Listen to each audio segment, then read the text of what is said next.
quando que virou essa chave pro empreendedorismo, assim, que você falou, cara, vou empreender? Aconteceu alguma coisa, algum fato marcante? Aconteceu.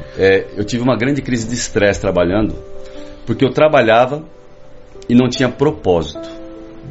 Eu trocava tempo por dinheiro. Eu era muito eficiente no que eu fazia, tanto é que eu cheguei a diretor de uma multinacional, só que eu trocava tempo por dinheiro.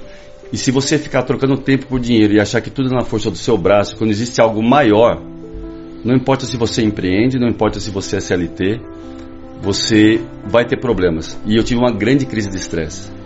E aí, onde eu saí dessa crise de estresse? Eu fui uma vez só no psicólogo, uma consulta única. E eu fui lá para ele passar a mão na minha cabeça. Eu fui lá e falei, não, olha, eu trabalho demais, eu tenho uma carga horária assim, eu tinha 2.500 funcionários que eu era responsável aqui no Brasil. E aí eu esperava, ele falou, não, é verdade, você trabalha muito. Ele falou o seguinte para mim, Zanon, tem gente que vai pra guerra, volta mutilado e com a cabeça inteira. Tem gente que volta inteira, mas com a cabeça mutilada. Tudo depende do quanto de pressão que você aguenta. Eu falei, caramba, o problema está em mim, não está na carga de trabalho. E aquilo caiu como... E eu busquei onde? O propósito para sair daí, na parte espiritual. Eu comecei a buscar Deus de verdade. Entender que eu não estava aqui de passagem para ganhar dinheiro. Aliás, ninguém está aqui para ganhar dinheiro. Se alguém montar uma empresa para ganhar dinheiro, montou a empresa com a intenção errada. E tudo começa na intenção. Né? E isso caiu muito forte dentro de mim. Eu falei, não, então eu vou empreender, mas eu quero empreender de uma maneira diferente. Eu quero empreender da forma que eu estou tendo esse contato agora com algo muito maior. E eu comecei a montar um sistema de gestão completo, baseado em que cada líder meu seria um especialista em pessoas. E que todo mundo que viesse para a minha empresa seria transformado com o objetivo. Todo mundo que trabalha aqui, ele vai sair melhor do que já entrou. E todo o sucesso eu devo a isso. A realmente amar pessoas e entender que a minha empresa também seria um lugar para que cada funcionário pudesse cumprir o propósito dele dentro da empresa. Show de bola. Bora falar dos pilares para a pessoa poder faturar o primeiro milhão? Vamos Na lá. sua visão, quais são assim os 3 pilares fundamentais para qualquer empresa, qualquer pessoa que for empreender, faturar o seu primeiro milhão? Vamos lá. Como eu falei, a primeira coisa começa pela intenção. Veja bem, se você vai montar uma empresa, se você quiser montar uma empresa para faturar seu primeiro milhão, você não vai faturar seu primeiro milhão. O que você tem que achar? Realmente, qual que é o seu talento? Começa por aí. Se você vai empreender, tem que olhar para dentro, ter a capacidade, a coragem de olhar para dentro e saber em que eu sou bom de verdade, qual que é o dom que Deus me deu e que o mundo precisa. Porque pode reparar, Zanon, no contrato social de qualquer empresa não tem o KNAI ganhar dinheiro. Não existe. O que você põe, a primeira coisa é a razão social, ou seja, qual que é a razão que você vai existir para a sociedade? Então, tudo parte daí. Se você de verdade entender o que você vai fazer aqui, qual que é o dom que você tem e o que o mundo precisa, as startups falam muito sobre isso. Qual que é a dor que você vai tirar do mercado? E o pessoal ficar procurando essa dor fora, o que eu vou fazer? Não, está dentro. Porque a hora que você souber quem você é de verdade, qual que é o seu dom, você pode ter certeza que o mundo precisa do que tem aí dentro. Então essa é a primeira coisa. E aí, lógico, depois que você estruturou isso, você vai... Mas antes de falar do segundo pilar, o primeiro pilar é o dom. Exatamente. Perfeito? Na sua visão, eu vejo que muitas pessoas, eu também tive essa dificuldade. Mas como encontrar esse dom? Assim, como saber o meu dom? Quais perguntas você se faria para poder descobrir esse talento, esse dom? Eu gosto muito de uma técnica que usa 9 perfis de comportamento, Zanon. 9 perfis de comportamento. Nesse perfil de comportamento, se você tiver a oportunidade de olhar para dentro e descobrir qual que é o seu perfil de comportamento, nesse perfil de comportamento tem sua trava emocional e o seu dom. E eles fazem parte de uma mesma linha. Sabe dimerizador de som que você dimeriza?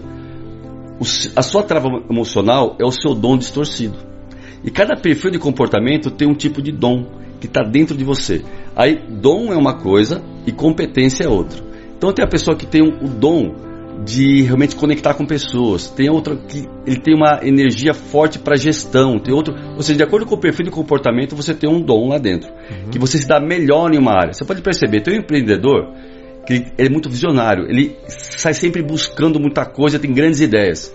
Tem outro empreendedor que ele é aquela pessoa que ele dá facilidade para implementar ideias. Então ele consegue pegar uma ideia e implementar como ninguém. E tem outro empreendedor que ele é muito gerenciador. Ele gerencia muito bem, ou seja, num desses 3 perfis as pessoas se encaixam. Isso é uma coisa. Agora, lógico que tem que ter a competência. Porque você vai ter que ser especialista em alguma coisa. Veja bem, Deus nos fez como um grande corpo. E a economia se movimenta com especialistas. Por exemplo, você é um grande especialista em franquias. Se eu quero fazer minha empresa escalar, eu vou vir até você, porque você tem uma grande especialidade. Além de um dom que você tem uma grande especialidade. Eu posso ter outra especialidade, por exemplo, em logística. E você precisa do que eu tenho. E essa grande troca, é que faz a economia se movimentar. Então Deus já fez isso de propósito, que as pessoas vão ter especialidades diferentes, dons diferentes, que é para a economia movimentar. E aí, quando eu encontro valor no que você tem, eu estou disposto a dar um valor em dinheiro por isso. Agora, se você não tem valor, ou seja, se você não sabe quem você é, o seu grande dom, e não tem uma grande competência, eu não vejo valor no que você faz. Logo, eu não estou disposto a dar um valor em dinheiro por isso. E o dinheiro nada mais é do que é o valor agregado.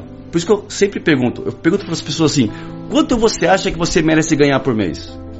As pessoas colocam quantias assim astronômicas. Eu falei, então tá, por quê? Aí já vem um silêncio. Já vem um silêncio. Eu falo, ó, o valor que você merece ganhar por mês é o valor que você agrega para o mercado. Então não adianta você achar que você merece muito porque você é esforçado. O mercado não paga esforço. Se o mercado pagasse esforço, eu poderia simplesmente pagar minhas contas com esforço. Olha, minha empresa não faturou muito esse mês aqui, mas eu me esforcei muito.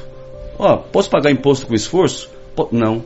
Só se paga as coisas com resultado. E o resultado vem de você agregar valor na vida do próximo. É isso que começa a gerar uma empresa, começa a gerar resultado. Show, cara, perfeito. Eu concordo, né? Porque você vê algumas pessoas que não adianta. Eu não sou um cara cômico, por exemplo. Eu jamais poderia trabalhar com comédia. Sim. Fazer um stand-up, porque eu iria, o que as pessoas iam dar risada de mim. Ia ficar caricato. Né? Eu iria me frustrar. Mas isso não significa que eu não sou bom em algo. A pessoa só precisa encontrar no que ela é boa, né? Eu costumo também, Pedro, falar o seguinte: tirando familiares, né? Que a sua mãe acha que todos nós somos lindos, né? Então, assim, todo mundo seria modelo, né? Exatamente. Se das mães. Mas o que o mercado diz, o que as pessoas dizem a seu respeito? Não, pô, a pessoa é uma pessoa bonita, o cara é engraçado. O que as pessoas falam de você? Já dá pra ter o quê? Um norte. Com certeza. Pô, as pessoas falam, pô, o Zanon é um cara, sempre falaram, sabe o que de mim? Que eu era mão de vaca. Tá. Então, pô, por me colocar no financeiro top, né? Sim. Porque eu sempre fui muito controlado. Meu irmão já era visto mais como um cara mais mão aberta e tal. Então, eu já vi um norte. Pô, me colocar no financeiro eu vou me dar bem. E outra coisa que sempre falavam, ele é sonhador. Desde criança, eu nunca vou esquecer. Meu pai falava... Meu pai chama Reinaldo, também sou Reinaldo, então ele me chamava de Reinaldinho. Reinaldinho é muito sonhador.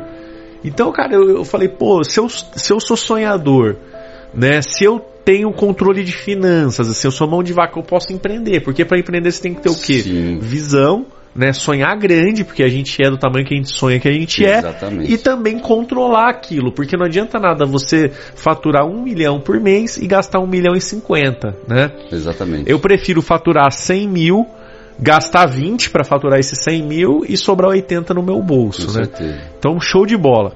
E o segundo pilar, na tua visão? Então, depois que você realmente conseguiu essa parte de dom e especialidade, e aí você vai ter que ser um ótimo gestor de processos. Veja bem, quando você vai montar uma empresa, você tem que ter mapeado os processos, até para você poder contratar as pessoas corretas para cada tipo de processo. E fatalmente, quando eu falo de gestão de processos, você vai ter que delinear o que a sua empresa vai precisar, de que forma que isso vai funcionar. Então você tem que ter seus processos mapeados. Quando eu falo processo, é procedimento mesmo. Como vai funcionar cada parte da sua empresa. Falar, mas Pedro, a minha empresa sou só eu, não tem mais ninguém. Mas sim, mas existe processo. Você tem que começar a estruturar seus processos, porque quando você for contratar alguém, já tem o processo delineado. Porque isso não acontece quando acontece com muita gente. Começa de forma desordenada, aí começa um monte de incêndio na empresa e acha que precisa de pessoas. E por muitas vezes não precisa ainda. É porque os processos estão desorganizados. não tem isso mapeado, não tem isso delineado, princípio, meio e fim. E aí não precisa. Agora, se você precisar, ainda assim, os processos são tão primordiais pelo seguinte: quando vier alguém, ele vai fazer exatamente o quê? Ou você vai colocar mais uma pessoa para apagar incêndio na sua empresa? Não, ele vai vir para executar essa tarefa aqui. E aí, se você não tem processos desenhados, você não consegue definir que competência você precisa da pessoa e onde ele vai trabalhar exatamente, o que ele vai fazer. E aí o que acontece? Assim, o pequeno empreendedor, acontece muito isso. Ah, tem um sobrinho ali, que o cara é bonzinho, e põe ele para dentro. Aí tem o primo, e vem colocando. E vem colocando, e ninguém sabe muito bem o que faz. E está tudo na cabeça do empreendedor. Então, se ele não desenhar os processos, ele não vai conseguir crescer. Mesmo se ele for único. Ó, eu sou eu SA, não tem mais ninguém na empresa comigo. Não tem problema nenhum. Desenhe e mapeie seus processos. Para quando precisar, que logo vai precisar, se você estiver organizado, você vai saber exatamente como colocar a pessoa em cada lugar para trabalhar. E aí, dentro de processos, você precisa ter indicadores de performance desde o primeiro dia da sua empresa. Onde você quer chegar? Você precisa ter os indicadores muito bem desenhados. Se você não mede, você não faz gestão. Você só faz gestão daquilo que você mede. Então precisa ter indicadores. E não adianta encher de indicadores. Ah, vou ter um monte de métodos. Não. Tenha poucos indicadores, mas relevantes, e que você vai tomar decisão com aqueles números. Legal essa colocação. Antes de falar dos indicadores, voltando um pouquinho aí nos processos, para quem está assistindo a gente, às vezes não entende o que é um processo. Processo é muito simples. É um mapa que, se eu morrer amanhã, você vai ter um guia, né? Um mapa do que é que tem. Ah, vendas, vendas a contratação. Bom, contratação tem que ter esse perfil, tal. Vai ter que ter uma empresa de seleção, ou eu faço seleção interna. Isso tem que estar tudo desenhado, porque para não ficar na mão do Reinaldo, na mão do Gustavo, porque o objetivo de uma grande empresa é que essa empresa se vai perpetuar por séculos. E uma hora eu não vou estar mais aqui. Às vezes eu não sei nem se vai ser da minha família. Pode ser que vai ser vendida a minha empresa. Exatamente. Aliás, todo negócio um dia você escala ele para vender, né? Assim como você fez o seu. Exatamente, a melhor coisa. E vou falar, Reinaldo, assim, quando alguém for desenhar um processo da empresa, ele tem que sempre desenhar o processo olhando para a necessidade do cliente. Vou dar um exemplo simples aqui. Sei lá, restaurante Aquilo. Quero que eu mostrar o restaurante Aquilo. Aqui, por exemplo, nós temos um prédio comercial aqui, que um restaurante Aquilo aqui vai matar a dor de muita gente. Porque vão ter vários funcionários aqui que precisam sair para almoçar, comer rápido e voltar. Eu falei, tem 40 minutos para comer de repente. Como é que ele vai estruturar o processo de um restaurante Aquilo? Veja bem, ele vai pensar, peraí, o que meus clientes precisam? Comer rápido, a um preço legal, né? E se eu estruturar uma fila só aqui no meu restaurante, vai ficar uma fila enorme. Peraí, e se eu tiver 4 balcões de atendimento onde as pessoas chegam e já saem rápido do outro lado? Ou seja, ele vai estruturar o processo dele de acordo com a intenção e a dor que ele quer mostrar no mercado. Isso que traz sucesso. E para quem está começando, que é um microempreendedor e não tem processo nenhum, quais seriam os 5 principais processos a ser desenhado? Olha, primeira coisa, você precisa definir a sua parte operacional. Vamos supor, se você vende pipoca, como que é o processo para você produzir, comprar, ou seja, toda a parte operacional do seu carrinho de pipoca, por exemplo. E falar, mas pipoca, Pedro... Existe empreendedor, por exemplo, tem o Valdir lá de Curitiba, o Valdir da Pipoca, já ouviu falar dele? Já ouvi falar, famoso. Ele tem franquia hoje em dia. Então, ou seja, porque ele é estruturado e organizado. Porque tem processo. Tem processo. Como eu trabalho com franquia, eu entendo bastante disso aí. Não tem como você franquear sem processo. O processo faz parte do franqueamento. A gente tem a Zanon Expand, que a gente transforma negócios em franquias. Então a gente fica 6 meses estruturando o quê? Os processos. Exatamente. Como é que funciona? Tá? Aí o consultor vai, mas e aí? E se apertar isso aqui? Se fizer isso? Aí você vai desenhando os processos. Porque quando um franqueado compra um negócio, ele compra um modelo pronto, né? Ele tem que ter um manual operacional. Porque a franquia é a multiplicação de uma célula perfeita, né, Zanon? Sim. E quem está começando pequeno é uma pequena célula, não é um grande corpo ainda. Então a parte operacional é a primeira coisa. Segunda parte, a parte financeira. Você tem que ter processo na sua parte financeira, desenhado. Quanto que você vai tirar para você por mês? Quanto que é separado para cada área de custo da sua pequena empresa? Você não pode começar o seu mês com uma surpresa. Quanto que eu vou gastar no final desse mês? Não sei, vamos deixar o mês rolar? Não. Tem que planejar o seu mês antes de começar. E aí, cada centavo que vai sair da sua empresa, você fala, opa, a conta aqui de manutenção, eu tenho R$1.000 para gastar aqui. Então gastei acabou. Então, ó, essa manutenção agora eu posso deixar para o próximo mês? Vou ter que deixar, porque meu budget aqui já estourou. Ou seja, você vai definir contas por cada área da sua empresa antes de começar o mês. E aí no decorrer do mês você vai fazer a gestão financeira da sua... E é simples. É você planejar o mês antes de começar. Eu planejo assim as metas do ano, tá? E eu planejo 3 meses para frente no máximo hoje em dia. Porque muda muito. Então o pequeno empreendedor, vou falar, se todo pequeno empreendedor planejasse um mês, seria maravilhoso, porque a maioria não consegue planejar nenhum mês. Com certeza, e falando de planejamento, vamos falar um pouquinho dos indicadores. Eu costumo dizer o seguinte: o indicador, ele é igual a um Boeing. Um Boeing é um avião bom? Excelente. Voa rápido? Voa rápido. É pressurizado? Sobe a 40 mil pés? Sobe a 40 mil pés. Mas o que chama atenção na aviação, que até as crianças ficam encantadas, é a cabine de comando. Tá. Você chega lá, é tudo lindo, maravilhoso, cheio de botãozinho daqui, dali. Cara, quem não entende fala, meu, como que o cara consegue? Mas cada botão daquele é um indicador. Por exemplo, tem botão que vai medir a temperatura do motor, se o motor está funcionando tudo certinho. Tem um outro que vai o quê? Mostrar se tem tráfego perto, se você corre risco de colidir ou não. Tem um que mostra a altitude, a velocidade, Sim. Ou seja, tudo detalhado. Por um Boeing voar alto e rápido, ele tem que ter vários indicadores. Sim. Assim como o seu negócio. Se você quer voar rápido e alto, você precisa ter vários indicadores. Sim. Que é como você falou, não tem como medir algo se eu não tenho como mensurar. Exatamente. E assim, eu indico 4 classes de indicadores. Um é indicador de cliente, ou seja, você medir como é que está a satisfação do seu cliente.